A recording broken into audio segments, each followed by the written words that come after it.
Hey foodies, the first thing you're gonna do guys is have cooked chickpeas ready, so boiled or canned, and then you just need to rinse and drain it. The next thing is to add seasoning.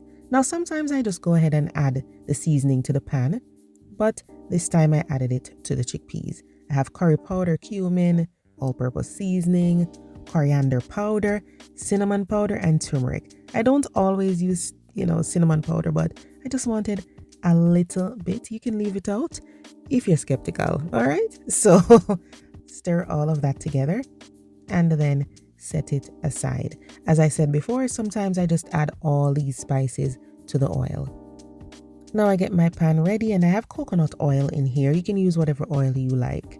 And then I'm adding Jamaican curry powder. I will cook this for about, just a few seconds. You just want to get this really vibrant. When you toast the spices or cook them in oil, it just awakens them. They get more pungent. Really great. Then I'm adding some minced garlic and grated ginger. You're just going to cook these for a few seconds until they are very fragrant. You don't want the curry to burn, okay? In Jamaica, we say burn curry, but we don't literally mean burn the curry, all right? Once all of this is smelling really nice, just pour in the chickpeas. And if you feel like you need to add a little more oil, go ahead and add a little more oil, okay? We're just going to cook the chickpeas in this oil here. And of course, it's cooked already, so it's more about absorbing the flavor versus really getting them cooked in the literal sense, right? So just give this a stir for about 3 minutes, and then we can add some veggies. So onion, bell peppers, and then of course I want to add some scallion and thyme. If you want to, you could add these last minute. So you could cook this in the coconut milk first, then add these last minute, okay? This is diced carrot and green peas. Sometimes I use some sweet corn as well.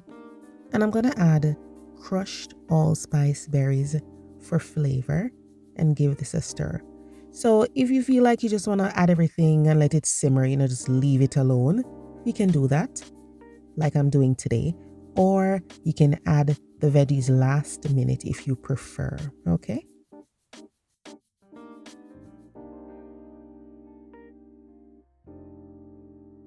Of course, go ahead and add black pepper. You can use white pepper if that's what you prefer. I do black pepper for this dish.